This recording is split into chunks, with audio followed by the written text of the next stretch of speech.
Hey, and welcome to another episode of the Dubscast, the video incarnation of the most interesting sports blog on the web.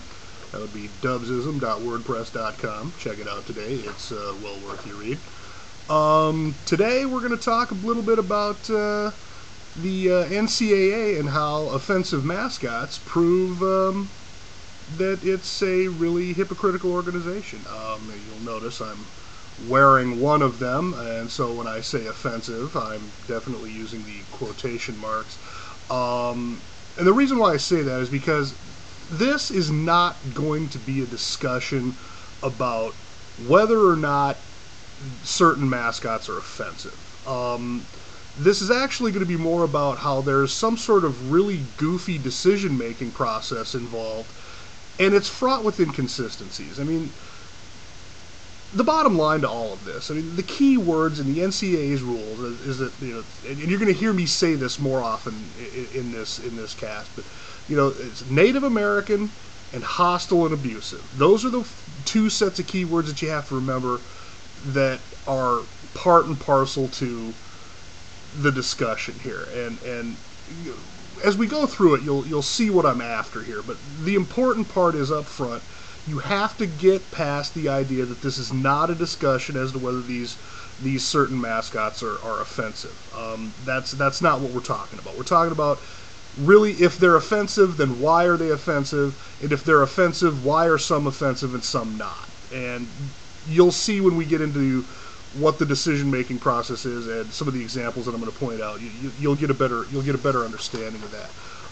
Since it's a detailed topic, I've taken a fair amount of notes, and I'm going to work from those through this. And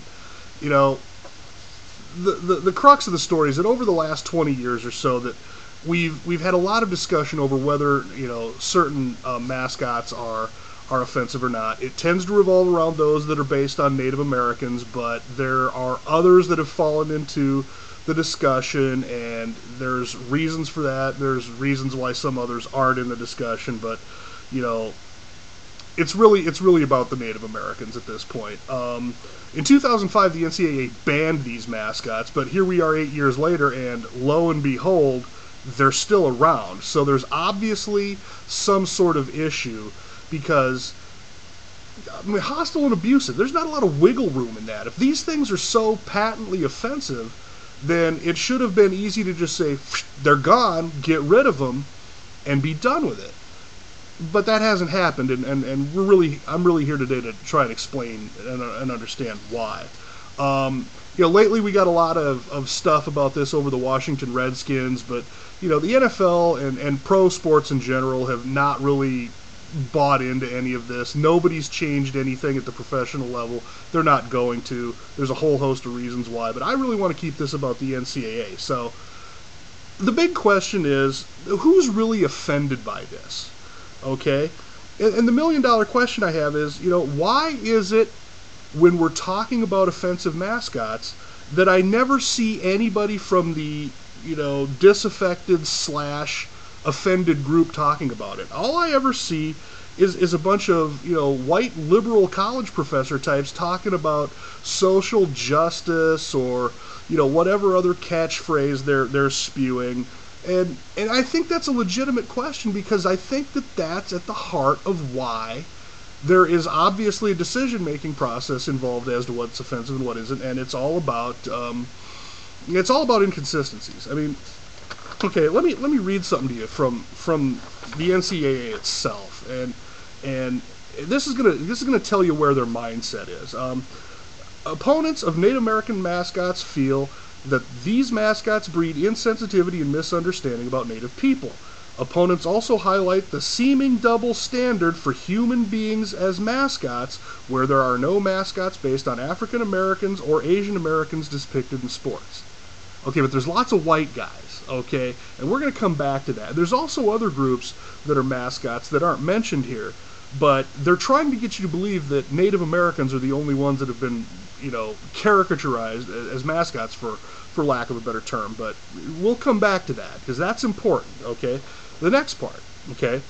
In 2005, the American Psychological Association issued a resolution recommending the immediate retirement of American Indian mascot symbols, images, and personalities by schools, colleges, universities, athletic teams, and organizations due to the harm done by creating a hostile environment, the negative impact on the self-esteem of American Indian children, and its discrimination that may violate civil rights.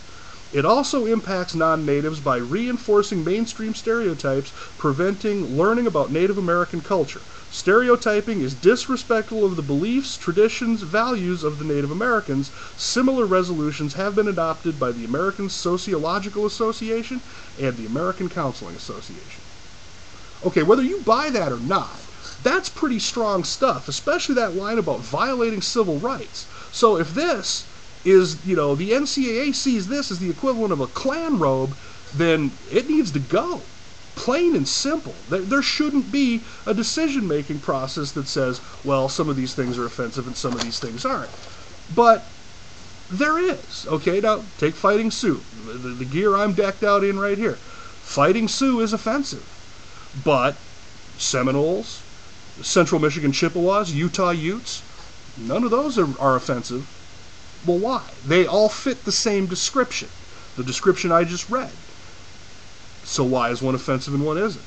The University of Illinois, they had to get rid of their mascot, Chief Illiniwek, but they got to keep the name Fighting Illini. Okay, if this is hostile and abusive, why is that not?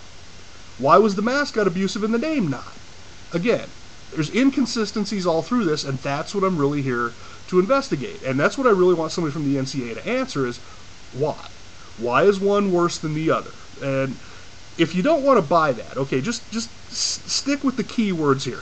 Native American and hostile and abusive, okay? Because I'm going to give you some visual examples, and you tell me what is worse or better in these examples of one to the other, okay? And the first one, again, I'm going back to, literally the shirt on my back, and that is North Dakota Fighting Sioux. Okay, this is offensive, all right? Florida State Seminole is not. Why? Okay? You tell me that those both aren't caricatures based on stereotypes or whatever definition you want to use, but out of the stuff I just read to you, these both fit. This one is okay, this one's not. I just want somebody to explain to me why. Alright, I mentioned Chief Illiniwek earlier, okay? There's Chief Illiniwek, the dear departed Chief Illiniwek. He's no longer present at Illinois sporting events. However, the San Diego State Aztec is. He's not offensive, but this guy was. I mean, you look at him. I mean, yeah, there's some differences in play there, but let's be honest. That's really the same theme, okay? Sticking with that, okay? If you take the word Native American out of some of these mascots that I'm going to start getting into now, all of a sudden you realize why the NCAA has a real problem here, okay? And not the least of which, okay, they said, well, there's not mascots about other groups. Well, there's good old Sparty from Michigan State.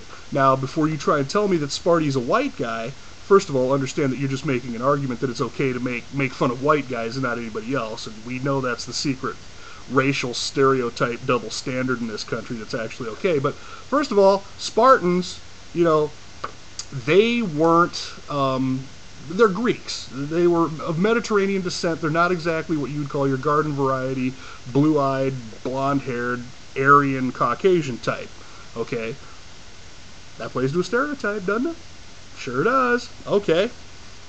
Now, let's go back to that theme. Okay, you have your USC Trojan. All right, now he's not offensive, and like Sparty over here, also not a white guy. The Trojans were Turks. They are very much of Middle Eastern descent, not white guys.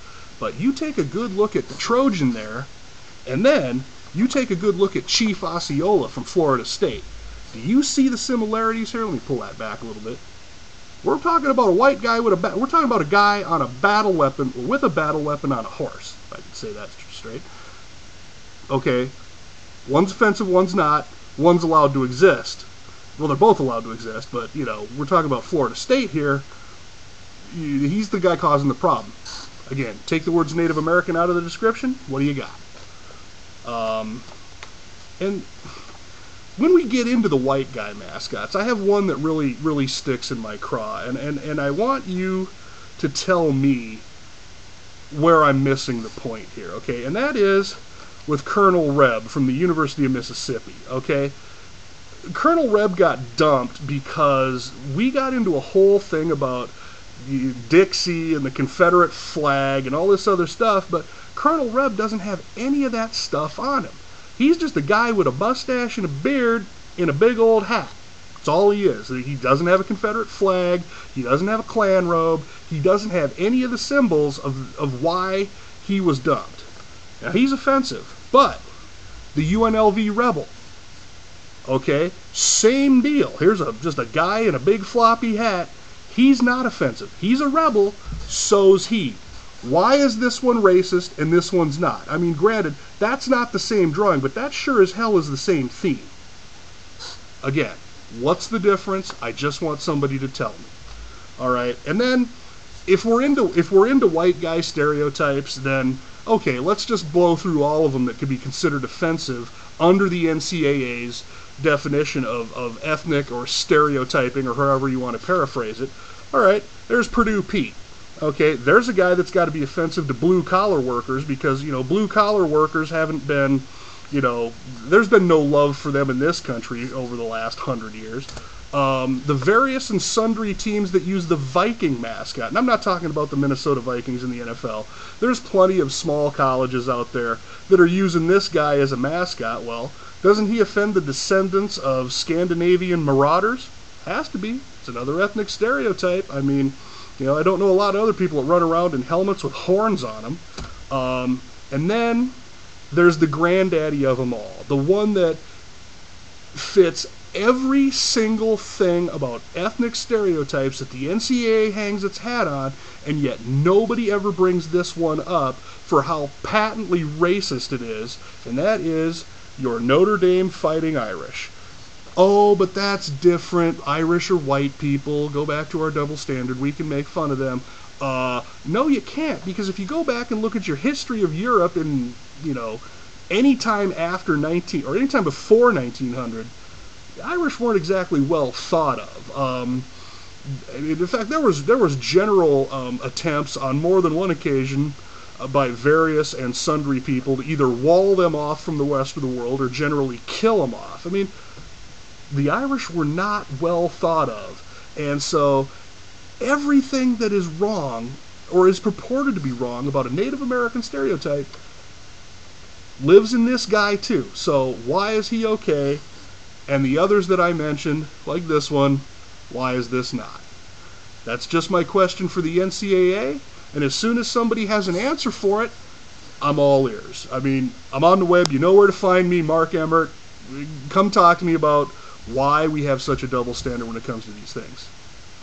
That's it. That's my question for today's episode of the Dubscast. Check us out again at dubsism.wordpress.com. Like I said, anybody that's got an answer for me on the questions that I've asked today, I'm all ears. Until next time, see you soon.